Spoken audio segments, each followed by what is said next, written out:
વડોદરામાં તો ભારે થઈ એક આખલાએ ઘરમાં ઘૂસીને ઉત્પાત મચાવ્યો। વડોદરાના વાઘોડિયામાં દિવસે ને દિવસે રખડતા ઢોરનો ત્રાસ વધી રહ્યો છે। હવે તો રખડતા ઢોર ઘરમાં ઘૂસી અને આતંક મચાવે છે। આવો જ કિસ્સો બન્યો છે વાઘોડિયાના રણછોડજી ફળિયામાં, જ્યાં એક આખલો ઘરમાં ઘૂસી ગયો। આખલો ઘરમાં ઘૂસતા ઘરના લોકો જીવ બચાવવા માટે બહાર દોડી આવ્યા। આખલાને ઘરની બહાર કાઢવાના પ્રયાસો થયા, પણ આખલાએ આખું ઘર માથે લીધું। આખલો રસોડામાં જઈ ચડ્યો અને અહીં રાખેલું અનાજ તથા તૈયાર બનાવેલ રસોઈ ઝાપટવા માંડ્યો। એટલું જ નહીં, આજુબાજુનો સામાન પણ વેરવિખેર કરી નાખ્યો। દ્રશ્યોમાં જોઈ શકાય છે કે આખલો બિંદાસ ઘરની અંદર મિજબાની માણી રહ્યો છે। આ આખલાએ કલાક સુધી ઘરની અંદર તાંડવ મચાવ્યું। ભારે જહેમત બાદ આ આખલાને ઘરના લોકોએ બહાર કાઢ્યો। આખલો બહાર નીકળતા ઘરના લોકોએ રાહતનો શ્વાસ લીધો। અત્યાર સુધી રસ્તા પર આતંક મચાવતા રખડતા ઢોરો હવે ઘરમાં ઘૂસીને આતંક મચાવી રહ્યા છે। રાજ્યના અન્ય વિસ્તારોમાં પણ પ્રાણીઓ ગામ સુધી પહોંચી ગયાની ઘટનાઓ સામે આવી। જો તમે રસ્તો પસાર કરી રહ્યા હોય અને રસ્તાની વચ્ચોવચ્ચ ઉભેલો આ ખૂનખાર દીપડો મળી જાય તો? આવી જ ઘટના બની અરવલ્લીના મોડાસામાં। અહીંના પહાડપુર ચોપડા રોડ પર ખૂનખાર દીપડો દેખાયો। વહેલી સવાર દરમિયાન વાહન ચાલક પસાર થઈ રહ્યા હતા, એ દરમિયાન રસ્તા વચ્ચે જ દીપડાએ દેખા દીધી। જાહેર માર્ગ પર દીપડો દેખાતા વાહન ચાલકે દીપડાના દ્રશ્યો કેમેરામાં કેદ કર્યા। સંસ્કારી નગરી વડોદરામાં મગરબાદ સોસાયટીમાં માછલી ફરતી જોવા મળી। સોશિયલ મીડિયામાં એક વિડીયો વાયરલ થઈ રહ્યો છે, જેમાં એક મોટી માછલી રસ્તા પર ભરેલા પાણીમાં તરતી જોવા મળી હતી। શહેરના ડભોઈ રોડ દત્તનગરની સોસાયટી પાસે ભરાયેલા પાણીમાં મોટી માછલી તરતી જોવા મળતા આસપાસના લોકોમાં કૌતુક જાગ્યું હતું। આ માછલીને જોવા માટે મોટી સંખ્યામાં સ્થાનિકો ટોળે વળ્યા, તો કેટલાક લોકોએ આ ઘટનાને પોતાના કેમેરામાં પણ કેદ કરી હતી। વધુ એકવાર ડીજીવીસીએલની ઘોર બેદરકારી। બિલીમોરામાં ઘરનું 20 લાખનું બિલ આવ્યું।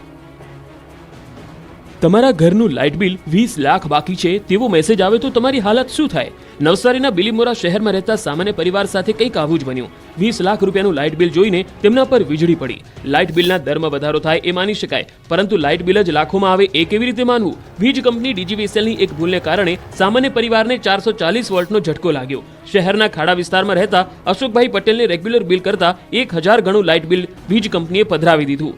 માત્ર 2 મહિનાનું 20 લાખ રૂપિયા વીજ બિલ જોઈને ઘર માલિકના હાજા ગગડી ગયા। ઘરમાં 4 પંખા, 1 ટીવી, 1 ફ્રીજ, 8 ટ્યુબલાઇટ અને 1 પાણીની મોટર છે, છતાં પણ આટલું બિલ કેમ આવ્યું? 20 લાખ રૂપિયાના બિલ બાબતે ઘર માલિકે ડીજીવીસીએલનો સંપર્ક સાધ્યો તો રજા હોવાથી સોમવારે અરજી આપજો, પછી અમે જોઈશું તેવો ઉડાઉ જવાબ આપી દેવામાં આવ્યો। લાખોનું બિલ આપીને વીજ કંપનીએ આ પરિવારની ઊંઘ હરામ કરી નાખી છે। રાજ્યમાં ભૂતિયા શિક્ષકોનો રાફડો ફાટ્યો। સાહેબે સ્કૂલમાં ભણાવવા માટે પણ માણસ રાખ્યો। આ 4 દ્રશ્યો રાજ્યના શિક્ષણ ધામમાં ચાલતા લોલમ લોલની ચાડી ખાય છે। ક્યાંક ડમી શિક્ષકો ભણાવી રહ્યા છે તો ક્યાંક શિક્ષકો વિદેશમાં ઘૂમી રહ્યા છે। કેટલાક શિક્ષકોની નોકરી ચાલુ છે અને તેઓ વિદેશમાં ભ્રમણ કરી રહ્યા હોવાની ઘટનાથી શિક્ષણ જગતમાં ખળભળાટ મચી ગયો છે। અંબાજીની ઘટના બાદ કપડવંજમાં બહાર આવી શિક્ષકની લાલિયાવાડી। કપડવંજના અંતરિયાળ વિસ્તારોમાં બનેલી આ ઘટના ચોંકાવનારી છે। શિવપુરા પ્રાથમિક શાળામાં મુખ્ય શિક્ષક હતા ગેરહાજર અને તેમની જગ્યાએ ભણાવવા આવી ગયા વિજયભાઈ। સ્કૂલમાં ગેરહાજર મુખ્ય શિક્ષક આશિષ પટેલે અન્ય વ્યક્તિને પોતાના સ્થાને રાખીને ગયા હતા। આશ્ચર્યની વાત એ હતી કે 80,000નો પગાર ધરાવતા શિક્ષકના સ્થાને ગામનો સ્થાનિક વ્યક્તિ શિક્ષક બની વિદ્યાર્થીઓને ભણાવતો હોવાનું સામે આવ્યું। જો કે કેમેરાને જોઈને વિજયભાઈના હોશ ઉડી ગયા। પોતાની પોલ ખોલી જતા નકલી શિક્ષક વિજયભાઈએ ચાલતી પકડી। વારંવાર પત્રકારે તેમને સવાલ કર્યા તો તેમણે કહ્યું કે હું તો કામથી આવ્યો હતો। તમે કેમ ભણાવવા આવો છો? ઓ વિજયભાઈ, વિજયભાઈ તમે કેમ અહીં આવો છો ભણાવવા? હું તો ખાલી આવેલો કામ હતું। હે? કામ હતું। શું કામ હતું? કેમ આવ્યા હતા એમ કહો? તમને પૈસા આપે છે ભણાવવા માટે અહીં આવવાના? તો જો કે વિદ્યાર્થીઓ પણ કહે છે કે વિજયભાઈ પાછલા ઘણા સમયથી અમને ભણાવે છે। સવાલ એ છે કે અન્ય એક શિક્ષક તે જુએ છે છતાં મોઢામાંથી કશું કહેતા નથી, એટલે તેમની પણ ક્યાંક ને ક્યાંક સંડોવણી હોઈ શકે છે। આ તરફ કચ્છમાં પણ ઈચ્છાધારી શિક્ષિકાની ઘટના સામે આવી।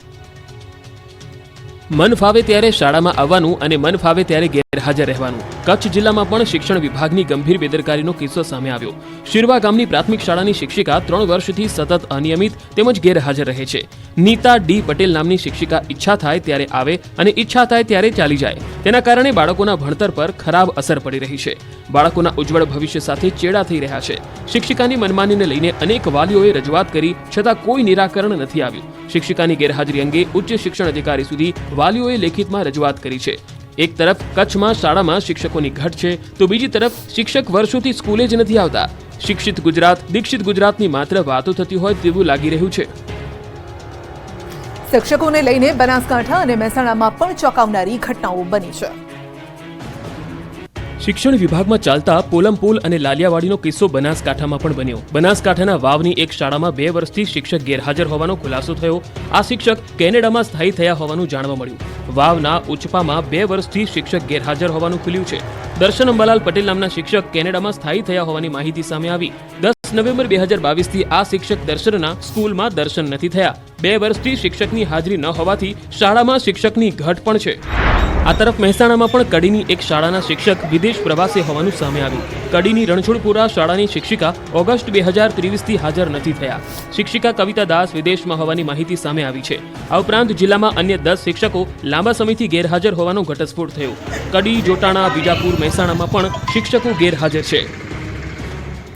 ભાજપની હર ઘર તિરંગા યાત્રાનો દિગ્ગજોના હસ્તે પ્રારંભ. રાજકોટમાં વિશાળ યાત્રા નીકળી. ભાજપનું આજથી હર ઘર તિરંગા યાત્રા અભિયાન શરૂ થયું. રાજકોટના બહુમાળી ભવન ખાતેથી હર ઘર તિરંગા યાત્રાનો પ્રારંભ કરાયો. ભાજપના રાષ્ટ્રીય અધ્યક્ષ અને કેન્દ્રીય આરોગ્ય મંત્રી જેપી નડ્ડાએ અભિયાનનો પ્રારંભ કરાવ્યો હતો. બહુમાળી ભવનથી જ્યુબિલી સુધી ભવ્ય તિરંગા યાત્રા નીકળી. આ તિરંગા યાત્રામાં રાજ્યના મુખ્યમંત્રી ભૂપેન્દ્ર પટેલ, કેન્દ્રીય નેતા જેપી નડ્ડા, ગૃહ રાજ્યમંત્રી હર્ષ સંઘવી, સાંસદો, કોર્પોરેટર તેમજ અન્ય શહેરીજનોની ઉપસ્થિતિ જોવા મળી. ભાજપના નેતા રાષ્ટ્રધ્વજ સાથે 3 કિલોમીટર પદયાત્રા કરી હતી.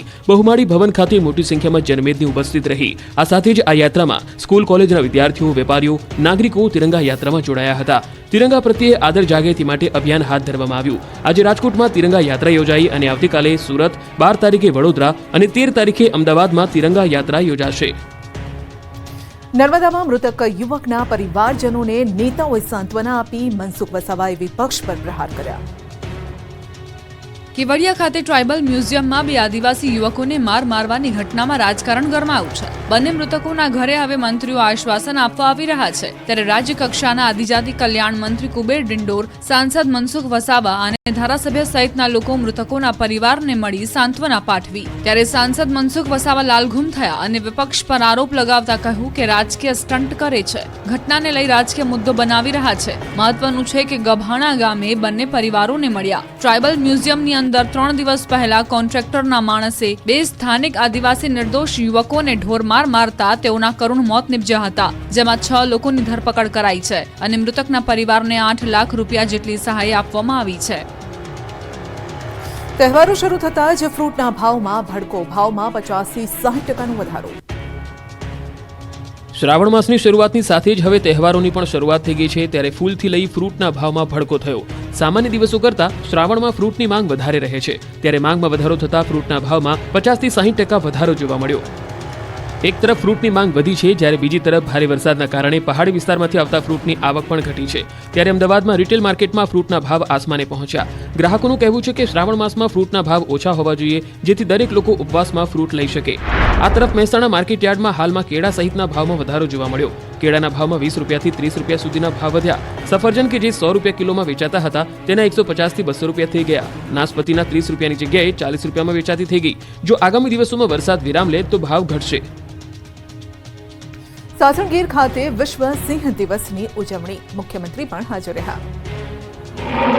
એશિયાટિક લાયનનું ઘર એટલે ગુજરાતનું ગીરનું જંગલ. જૂનાગઢ ગીર પંથક ડાલામથ્થા સિંહોથી ઓળખાય છે. ત્યારે આજે સિંહ દિવસની ઉત્સાહભેર ઉજવણી કરવામાં આવી છે. ત્યારે સાસણમાં મુખ્યમંત્રી ભૂપેન્દ્ર પટેલની ઉપસ્થિતિમાં સિંહ દિવસ ઉજવાયો. કાર્યક્રમ દરમિયાન સીએમ ભૂપેન્દ્ર પટેલને ગાર્ડ ઓફ ઓનર અપાયું. મુખ્યમંત્રીએ સિંહ પ્રદર્શની પણ નિહાળી. સિંહ દિવસ નિમિત્તે આયોજિત રેલીને સીએમએ પ્રસ્થાન કરાવ્યું. જિલ્લાના તમામ શહેરો અને શાળાઓમાં બાળકો દ્વારા સિંહના માસ્ક પહેરી લોકોને સિંહ પ્રત્યે જાગૃત કરાયા.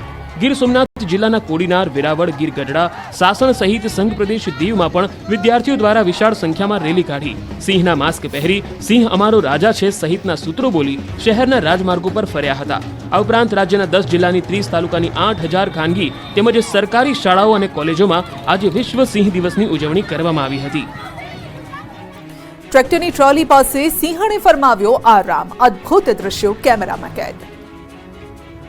આજે વિશ્વ સિંહ દિવસ છે. ગીર પંથકના ગ્રામ્ય વિસ્તારોમાં સાવજની લટારની ઘટનાઓ હવે સામાન્ય બાબત બની ગઈ છે. ત્યારે એક અનોખા દ્રશ્યો કોડીનારના ગ્રામ્ય પંથકમાં જોવા મળ્યા હતા. એક સિંહણ ટ્રેક્ટરની ટ્રોલી પાછળ રહેલા નવા બની રહેલા મકાનની દિવાલ પર આરામ ફરમાવતી જોવા મળી હતી. કોડીનારના છાછર ગોવિંદપુરા ભંડારિયા ગામના આ દ્રશ્યો છે, જેમાં રીમઝીમ વરસાદ વચ્ચે નવા બની રહેલા મકાન પાસે સિંહ અને સિંહણ આવી ચડ્યા હતા. જ્યાં સિંહણે નવા ઘરની દિવાલ પર આરામ ફરમાવ્યો હતો, તો સિંહે ટ્રોલી પાસે આરામ ફરમાવ્યો હતો. આ ઘટના અંગે સ્થાનિકોને જાણ થતાં જ તેઓ ઘટના સ્થળે પહોંચ્યા હતા અને અનોખા નજારાને પોતાના કેમેરામાં કેદ કરીને વાયરલ કર્યો હતો. વાયરલ થઈ રહેલા વિડીયોમાં જોઈ શકાય છે કે સિંહ અને સિંહણ પોતાની મસ્તીમાં આરામ ફરમાવી રહ્યા છે. અમરેલીમાં ઉજવાયો અનોખો સિંહ દિવસ. મૃત્યુ પામેલા સિંહોને યાદ કરાયા. જાણીને નવાઈ લાગશે કે અમરેલીના ભેરાઈ ગામે આવેલું છે સિંહોનું સ્મારક. રાજુલા તાલુકાના ભેરાઈ ગામ પાસે રેલવે ટ્રેક નજીક સિંહ સ્મારક મંદિર આવેલું છે. અહીં સિંહ પ્રેમીઓ, વન વિભાગ અને ધારાસભ્ય હીરા સોલંકીએ સિંહ દિવસની ઉજવણી કરી. સિંહ સ્મારક મંદિરે સિંહ ચાલીસા કરીને પૂજા અર્ચના પણ કરી. આટલું જ નહીં, મૃત્યુ પામેલા સિંહોની આરતી પણ ઉતારી. મહત્વનું છે કે રાજુલા તાલુકાના ભેરાઈ ગામ નજીક આવેલા રેલવે ટ્રેક પાસે સિંહનું સ્મારક બન્યું છે.